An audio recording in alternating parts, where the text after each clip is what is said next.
Ægteparret Kai og Annette er de bærende kræfter bag den kristne bikerklub MC Kirken.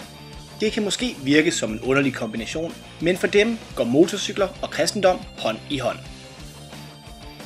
Det er 50 år siden, jeg begyndte at køre motorcykel, og det der, den frihed, der er derude, og når man kører derude, og så tænker jeg på, at det kunne da bruges til noget fornuftigt. Altså når man kører motorcykel, så hilser man på hinanden. Så det er jo en åbning for at komme i kontakt med mennesker. Og som kirken ser ud i dag, så er det ikke så nemt at få folk ind i kirken.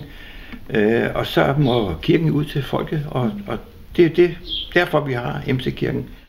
Det er jo ens. Det er jo for, at når der er, hvis vi er mange ude, så kan man ligesom kende os af det, og der er sammen. Så står der for eksempel Jesus og Herre på engelsk her. Det er jo selvfølgelig også noget med et fællesskab at gøre. Det vil det altid være, når man er mange. At vi er flere, som har oplevet det samme. Ja, læser bikerbiblen, så hvis vi møder nogle folk, så har vi altid, vi kan give dem en lille gave. Bikerbiblen, det er jo det nye testamente. Et redskab, som vi kristne bikere, vi har delt 20.000 ud af. Det er jo fantastisk at have sådan et redskab, når vi skal nå mennesker. Fordi mange gange så kan du, jamen ved du hvad, jeg har en gave til dig. Så kommer der sådan en dialog omkring det, ikke også? Fantastisk redskab.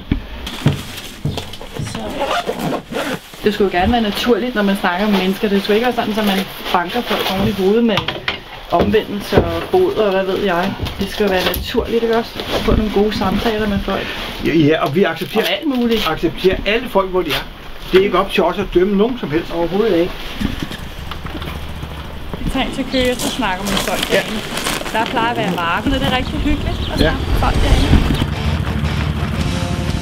Jeg er helt overbevist om, at hvis Jesus han var i dag, så har han ikke taget et æsel, så har han taget en motorcykel. En, der kunne flytte sig og komme frem til folk, ikke også? Det er hurtigt at komme frem med budskabet.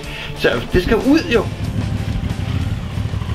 Når vi så inden selv, kan man sige, som par, så er der jo selvfølgelig altid nogen, der kommer og snakker med en, fordi man har vest på eller en til motorcykel.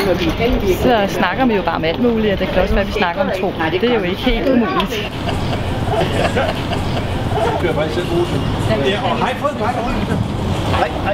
Sådan tror jeg, at det må være at være Guds tjener. Det må være, at man skal ikke gøre en hel masse. Man skal bare være der, hvor man er. Og så tror jeg, at vi håber på, at vi er et lys. Og vi kan vise vejen for mennesker, som der måske ikke engang ved, at de har behovet for det. Men, så ring, og så kan vi aftale, hvis de får cyklen ud, ikke? Ja. Og så giver vi den noget gas. Det var hyggeligt at møde. Gud velsigne jer. Jamen,